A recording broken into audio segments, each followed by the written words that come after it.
El versículo de memoria en Mateo 19:26 dice lo siguiente: ¿qué aprovecha el hombre si gana el mundo entero y pierde su vida? ¿Qué puede dar el hombre a cambio de su vida?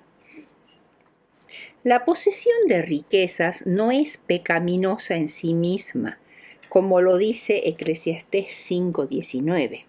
Asimismo, a todo hombre a quien Dios da riquezas y bienes y le da también facultad para que coma de ellas y tome su parte y goce de su trabajo, esto es don de Dios. Dios es el que da la capacidad para adquirir riquezas. El hombre tiende a atribuirse a sí mismo el mérito de haber llegado a una buena situación y se jacta de no deber eso a nadie. Pero todo lo que somos y todo lo que tenemos proviene de Dios. Cuando el hombre es consciente de este hecho, se mantiene humilde y puede contemplar las cosas temporales en su verdadera perspectiva. Algunos de los más notables personajes de la Biblia fueron ricos. Sin embargo, la riqueza entraña un gran peligro para la salvación, por lo cual Cristo afirmó: de cierto os digo que difícilmente entrará un rico al reino de los cielos. Mateo 19:23. Especialmente si la tal persona ha conseguido su riqueza explotando a los demás, o si se le dedica el corazón. Las riquezas y los honores del mundo no pueden satisfacer las ansias del alma. Muchos que gozan de prosperidad en el mundo y que nunca se dejan arrastrar por los vicios más comunes, se encaminan a la ruina por amor a las riquezas. La copa más difícil de llevar no es la vacía, sino la que está llena hasta el borde. Esta es la que exige el mayor cuidado para conservarla en equilibrio. La aflicción y la adversidad traen consigo desengaño y tristeza, pero la prosperidad es lo más peligroso para la vida espiritual. Los que se encuentran en la cumbre y a quienes se les atribuyen sabiduría son los que corren el mayor peligro. A menos que dependan de Dios, caerán seguramente. La Biblia no condena a nadie por ser rico, si adquirió honradamente su riqueza. La raíz de todo mal no es el dinero, sino el amor al dinero. Dios da a los hombres la facultad de enriquecerse para que sean administradores de Dios, empleando generosamente sus recursos. En estos casos, la riqueza es una bendición, tanto para el que la posee como para el mundo. Pero muchos, absortos en su interés por los tesoros mundanos, se vuelven insensibles a las demandas de Dios y las necesidades de sus semejantes. Consideran sus riquezas como un medio para glorificarse. El Señor dice: a los ricos de este siglo manda que no pongan la esperanza en las riquezas, las cuales son inciertas, sino en el Dios vivo, que nos da todas las cosas en abundancia para que las disfrutemos. Que hagan bien, que sean ricos en buenas obras, dadivosos y generosos. De ese modo atesorarán para sí buen fundamento para el futuro y alcanzarán la vida eterna. Primera de Timoteo 6, 17 al 19. El primer punto que vamos a ver después de esta introducción con respecto al punto de vista bíblico sobre el dinero y las riquezas es expiación ilimitada. El término expiación viene de los verbos cubrir, hacer expiación, reconciliar y cubrir pecados.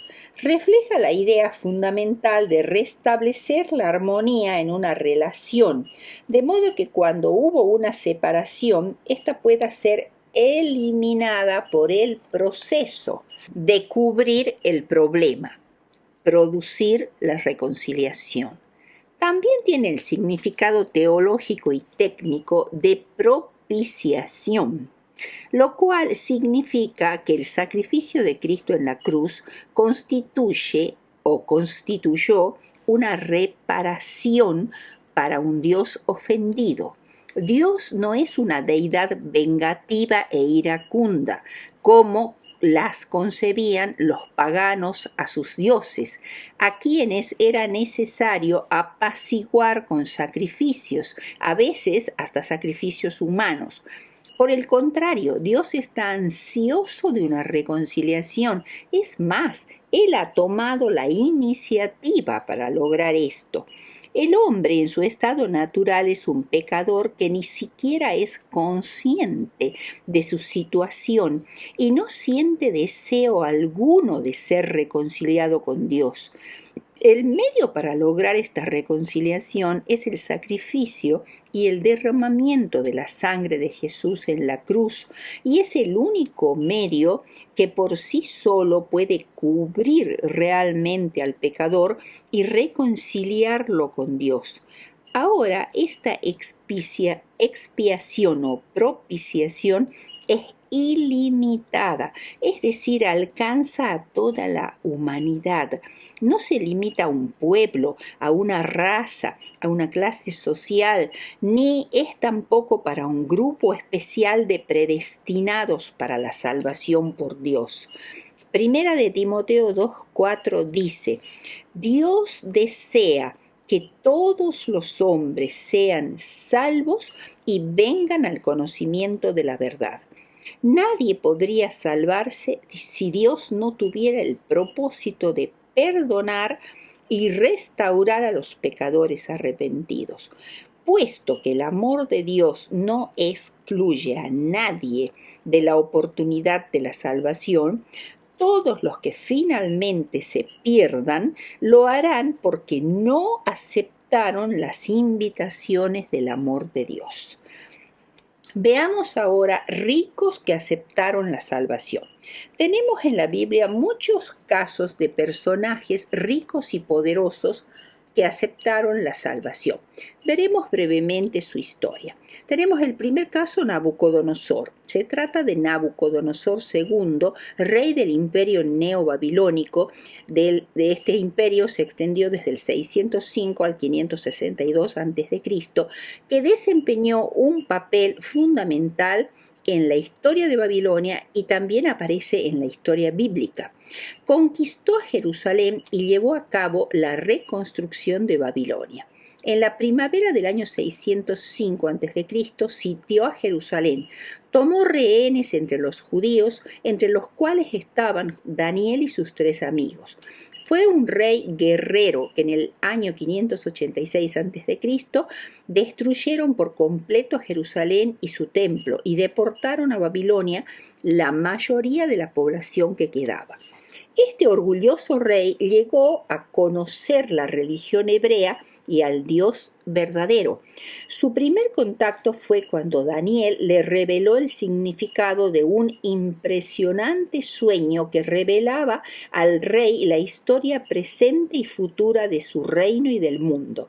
El resultado fue que Nabucodonosor se postró sobre su rostro en señal de respeto y reverencia hacia ese Dios desconocido y expresó: el Dios vuestro es Dios de dioses, infinitamente superior a cualquiera de los así llamados dioses de los babilonios. Ahora comprendía que el Dios de Daniel era infinitamente más sabio que los sabios o los dioses de Babilonia. El segundo contacto con el Dios verdadero fue cuando los tres amigos de Daniel no se postraron ante su ídolo en la llanura de Dura y el rey los echó en el horno de fuego.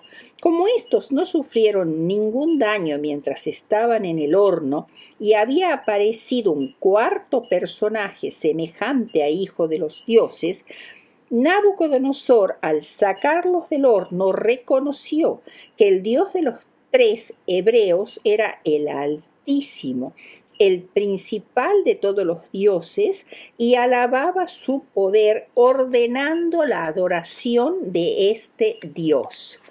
El tercer contacto con el Dios verdadero fue su humillación del puesto de rey al de una persona enajenada mentalmente, que comía pasto con su cabello largo y completamente desordenado, sin capacidad de discernir nada. Esto le sucedió porque Dios quería demostrarle que solo el Altísimo gobierna sobre el reino de los hombres y para castigar su soberbia y vanagloria. Cuando al fin de los 7 años de este periodo oscuro de demencia recupera la razón, reconoce al verdadero Dios. Cuando el humillado rey levantó la vista al cielo en oración, fue elevado de la condición bestial a la de un ser que lleva la imagen de Dios. Después de esta tenebrosa vivencia, agradeció a Dios, lo alabó como al Eterno y al que reina sobre todos los seres creados.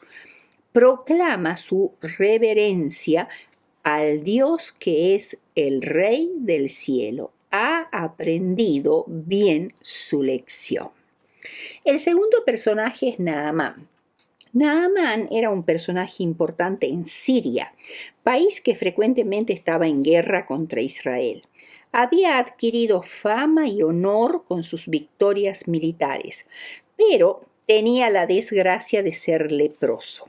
Una niña de origen israelita había sido llevada cautiva en la zona fronteriza entre Siria e Israel por bandas armadas sirias y había sido comprada como esclava por la casa de Naamán. Para ella, aparentemente olvidada de Dios, sin consuelo ni esperanza, la vida parecía no ofrecerle gran cosa, pero ella no se encerró en sí misma y su desgracia, sino que se convenció que Dios tenía para ella una misión que realizar en esa tierra extraña. Se había destacado en su trabajo como una sierva fiel y estaba en la casa de un funcionario muy importante. Al ver a Naamán con esta terrible enfermedad, su corazón se llenó de amor y de simpatía con su amo enfermo y con su esposa. En vez de desearle el mal vengativamente, le deseó el bien y que sanara de su terrible enfermedad. Recordó las maravillosas obras del profeta Eliseo en su propia patria y creyó que lo que Dios había hecho por medio de su siervo en Israel también podría hacerlo en favor de un extranjero. No se demoró al considerar que la lepra era una enfermedad incurable, pues consideraba que para Dios no hay nada imposible. Naamán comprendió que debía haber un poder superior al de los hombres por una niña que había recibido una enseñanza fiel. Naamán creyó porque la niña creía y llevó su testimonio ante el rey de Siria, Ben-Hadad. Este había derrotado en la batalla a los ejércitos de Israel y podría haber pensado que los dioses de Siria eran más poderosos que Jehová. Sin embargo, ahora aprendería que el Dios de Israel podía hacer lo que superaba por mucho al poder de los hombres y de los dioses sirios. El testimonio máximo que puede presentarse en favor del Dios del cielo es el testimonio del corazón que tiene absoluta confianza en ese Dios. La fe de la niña creó confianza en Naamán y cierto grado de fe en el corazón de Ben-Hadad, rey de Siria. La fe engendra fe y el amor engendra amor. La fe es un círculo siempre creciente que va de corazón a corazón y de país hasta circundar la tierra. Ben-Hadad escribió una carta al rey de Israel porque pensaba entenderse directamente con él y no con el profeta Eliseo.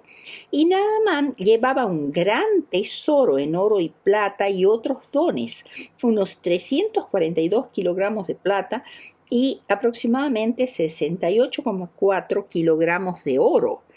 No era poca cosa.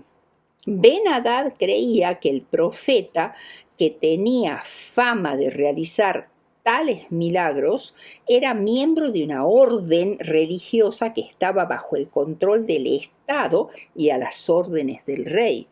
Pero cuando el rey de Israel leyó la carta, se dio cuenta que la lepra, que era una muerte en vida, solo podía ser curada por Dios, y su fe en Dios era bastante escasa. Y no le alcanzaba para creer que el Señor pudiera usar a un hombre como instrumento para sanar a cualquiera que sufriera tal enfermedad. En vez de vislumbrar que en el pedido de Ben-Hadad tendría una oportunidad de revelar a quién era el Dios de Israel y su maravilloso poder, el rey de Israel solo consideró el lado negativo de la situación. Pensó que era imposible que el rey de Siria hubiera escrito esa carta de buena fe, sino que era un pretexto para buscar ocasión contra él, como una excusa para iniciar la guerra. En vez de pensar en el Señor y en Eliseo, el rey Joram solo pensó en sí mismo y en su total incapacidad para hacer frente a la situación. Eliseo, anoticiado de la llegada de Naamán a la corte del rey Joram, le mandó decir al rey: ¿por qué has rasgado tus vestidos? Venga ahora a mí y sabrá si hay profeta en Israel. En vez de estar desesperado como el rey, el profeta Eliseo se reanimaba en esperanza. Lo que para Joram era una catástrofe, para Eliseo era una oportunidad. Naamán se encontró ante la puerta de una morada humilde, pero para él esa era la puerta abierta a la vida y a la esperanza. Las instrucciones del profeta eran una prueba de fe. Ve y lávate 7 veces en el río Jordán. Pero Naamán esperaba otra respuesta y otro trato. A menudo los preconceptos humanos sobre la forma de actuar del Señor son erróneos. Los caminos que sigue la providencia no se ajustan a las ideas de los grandes y poderosos de la tierra. Estos caminos son infinitamente más altos y mejores que los caminos de los hombres. A Naamán el Jordán le parecía un arroyo pequeño y sin valor ante los caudalosos ríos de Damasco. Pero si quería sanar de su lepra, debía bañarse en el Jordán y no en el Habana, el río más importante de Damasco. Sus criados más sabios que él le aconsejaron obedecer al profeta. Naamán era arrogante y orgulloso. Le parecía que lavarse en las aguas del Jordán sería algo humillante. Pero Dios lo estaba probando. Solo la obediencia plena a sus órdenes podría hallar gracia ante Dios. Su orgulloso corazón debía doblegarse y ganar la victoria sobre su voluntad terca y egoísta. Tenía que reconocer que el Dios de Israel era más poderoso que los ídolos de los bosques de Siria y que las instrucciones de Eliseo eran superiores a sus propios deseos y mandatos. Antes de recibir la bendición, debió reconocer a Eliseo como varón de Dios y portavoz del cielo. Al ser sanado, quiso demostrar su gratitud mediante una recompensa a Eliseo, y con esto demostró estar en un nivel superior que el mismo Israel, que no estimaba la presencia ni las bendiciones de Dios. Por ello, muchos siglos después de esta situación, Jesús se refirió a este hecho diciendo que muchos leprosos había en la tierra de Israel en tiempos de Eliseo, pero ninguno de ellos fue limpiado sino Naamán el sirio. ¡Qué comentario punzante! Lucas 4:27. Ahora Naamán tenía fe y se dio cuenta de que fuera de Israel no había Dios. El Dios de Israel era el creador del cielo y de la tierra. Eliseo rechazó la recompensa porque aunque un obrero es digno de su salario, no debía dejar en Naamán la impresión de que la bendición de Dios podía comprarse con dinero. Naamán se había propuesto servir al Dios verdadero y sabía que en su país, consagrado a la adoración de ídolos, eso no le sería fácil. El rey de Siria aún adoraba al dios Rimón, y en este servicio Naamán era el ayudante del rey. Cuando el rey se postrara para adorar a Rimón, se apoyaría en el brazo de Naamán. Pero éste quería aclararle a Eliseo que él no se postraba para adorar al dios pagano. Eliseo le dijo: «Ve en paz», porque Naamán era un nuevo converso, un hombre de conciencia escrupulosa, que crecería en fortaleza y sabiduría si se aferraba a su nueva fe. Dios conduce a los nuevos conversos paso a paso y conoce el momento apropiado en que debe pedir una reforma en determinado asunto. Eliseo sabía que este no era el momento oportuno para insistir en un cambio radical en este punto específico. Por tanto, usó tacto y prudencia en sus relaciones con Naamán y lo despidió, no con palabras de reproche, sino con un mensaje de paz. Veamos ahora el caso del tercer personaje, Nicodemo. Era un fariseo, miembro del Sanedrín, que visitó a Jesús de noche para analizar sus enseñanzas. Escogió las horas nocturnas para evitar que lo ridiculizaran sus colegas fariseos, entre quienes Jesús decididamente no contaba con sus simpatías. Era maestro en Israel y había estado interesado en el mensaje de Cristo, pero ignoraba algunos principios elementales del reino de Dios como los predicaba Jesús. Pero la entrevista debió haberle hecho una profunda impresión y la semilla sembrada aquella noche llevó frutos con el transcurso del tiempo. Unos pocos meses antes de la crucifixión, cuando los miembros del Sanedrín en una de sus reuniones denunciaron a Jesús como un impostor, Nicodemo levantó su voz en su defensa, preguntando si era permitido que se condenara a un hombre antes de haberlo escuchado, como dice Juan 7, 50 al 52. Después de la muerte de Cristo en la cruz, echó su suerte del lado del menospreciado maestro de Nazaret. Junto con José de Arimatea, tomaron el cuerpo del maestro y le dieron una sepultura decente, aunque temporaria. Nicodemo era una notable excepción del principio general presentado en Juan 2, 24 al 25, que dice: pero Jesús mismo no se fiaba de ellos, porque conocía a todos y no tenía necesidad de que nadie le diese testimonio del hombre, pues él sabía lo que había en el hombre. Él no tenía confianza en los que aparentaban creer en él, porque los que estaban tan ansiosos de aclamarlos lo abandonarían y no estarían más con él.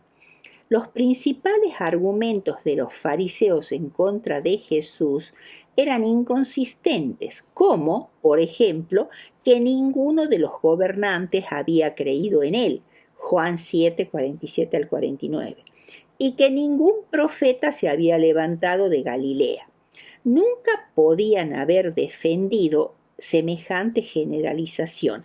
Se dice que Jonás, que era de Gat-Efer, pueblo de Zabulón en la Baja Galilea, y Nahum parecía haber nacido en Elcos, también en Galilea. O sea que tenemos por lo menos 2 profetas que habían nacido en pueblos de Galilea.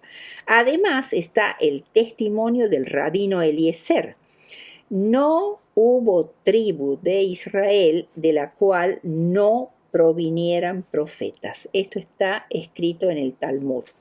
Nicodemo representa a los hombres cultos e instruidos, gobernante y maestro de Israel.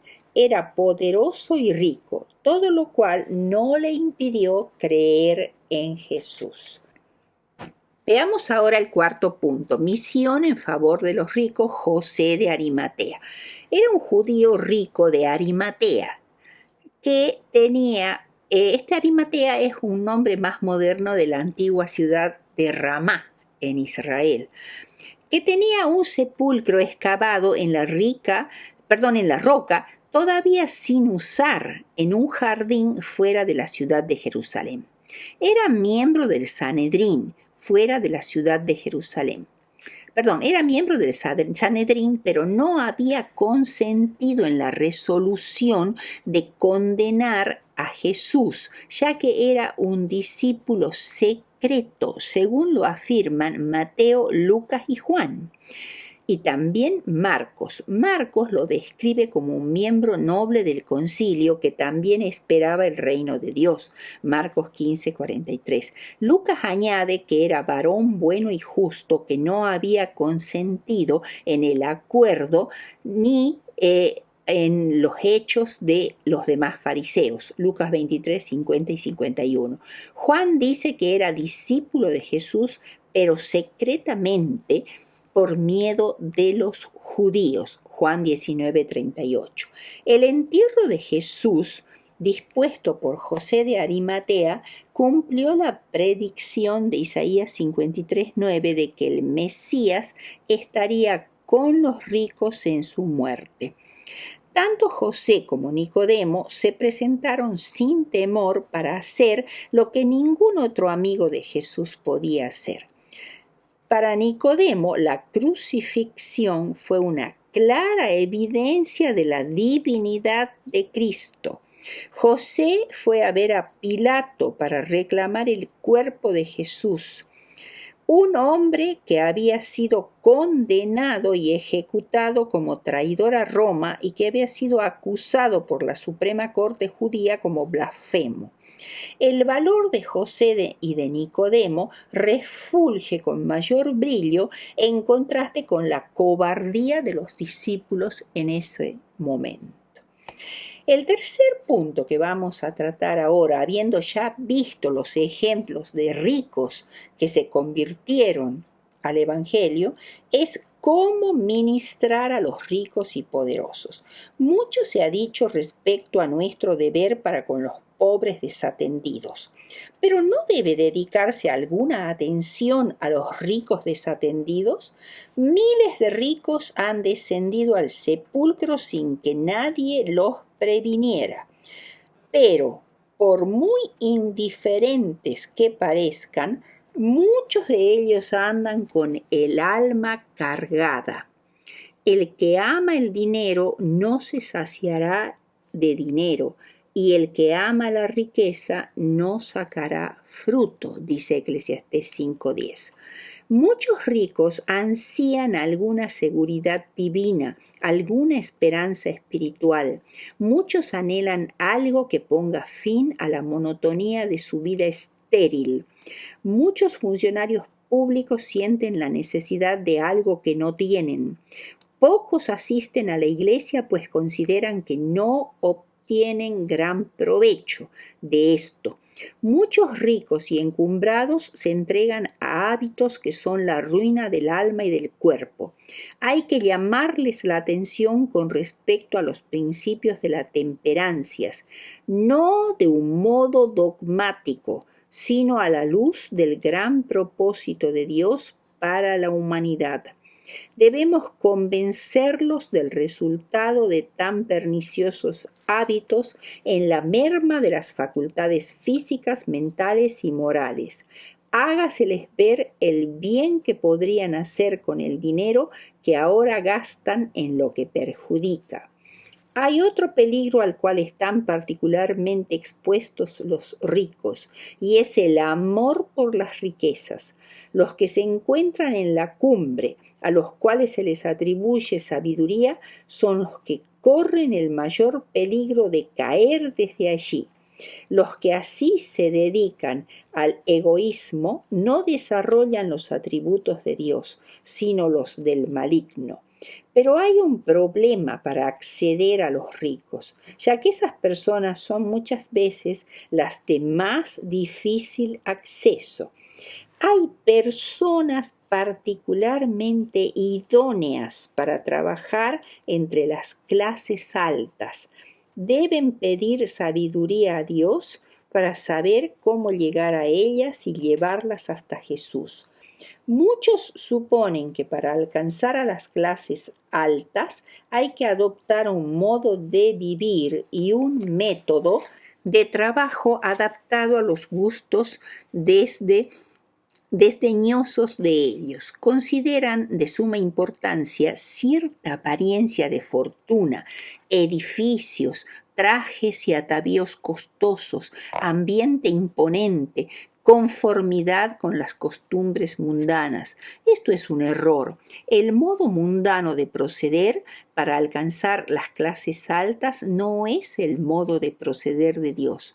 Lo que surtirá efecto es la presentación del Evangelio de Cristo de un modo consistente y abnegado. Al presentar el Evangelio ante el tribunal del Areópago, Pablo enfrentó la lógica con la lógica, la ciencia con la ciencia, la filosofía con la filosofía.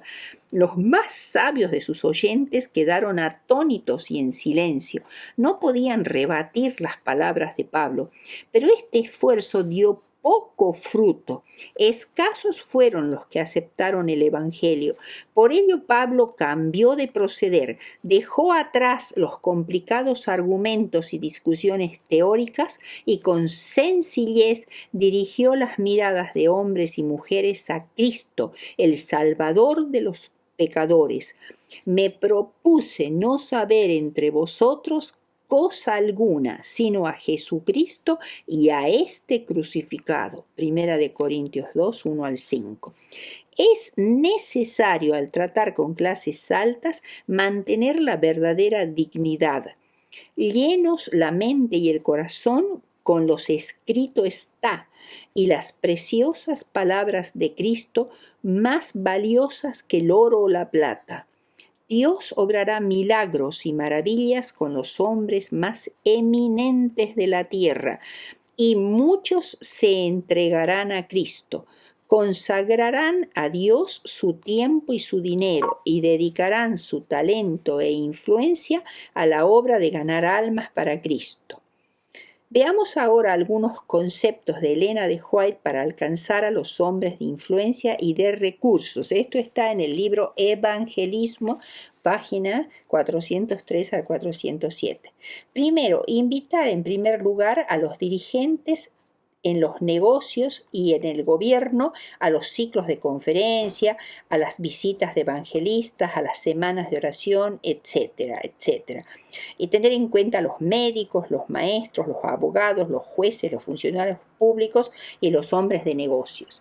Segundo, buscar a los hombres de influencia y hombres de negocios, científicos, maestros del Evangelio. Tercero, buscar obreros inteligentes para alcanzar las clases más elevadas, presentar el Evangelio en su aspecto más atractivo. Todo lo que se haga debe ser muy cuidado y armado, equipados para presentar la verdad inteligentemente. Cuarto, un anzuelo con la debida carnada. El anzuelo no está preparado con la debida carnada para esta clase de personas y no se idean con oración maneras y métodos para alcanzarlos con la verdad que puede hacerlos sabios para la salvación. 5. Eviten los argumentos incisivos.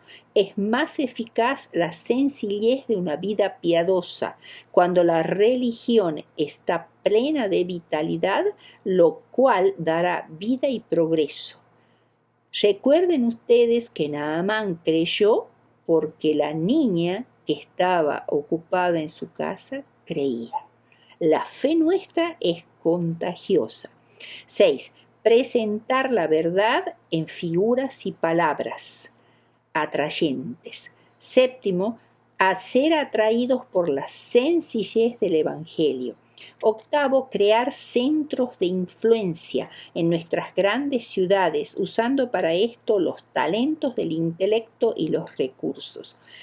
Cristo apareció en medio del ocupado mundo, lleno del ruido del comercio y las discusiones de los negocios, donde los hombres trataban egoístamente de obtener todo lo que podían para sí mismos, y por encima de la confusión se oyó una voz que resonaba como la trompeta de Dios. Porque ¿qué aprovechará al hombre si ganare todo el mundo y perdiere su alma? ¿O qué recompensa dará el hombre por su alma? En conclusión, como Dios no hace acepción de personas, sigue deseando que los ricos y los poderosos se conviertan en discípulos de Cristo. Lo que más le importa a Dios no es lo que una persona tiene en la mano, sino lo que está en su corazón. Esta categoría de personas también puede ser receptiva al Evangelio. Es responsabilidad de los creyentes comprometidos orar para que Dios intervenga directamente en el proceso de testificación, a fin de alcanzar a los no creyentes poderosos y dejarse utilizar por el Espíritu Santo para convertirse en puentes que les permitan llegar a ellos.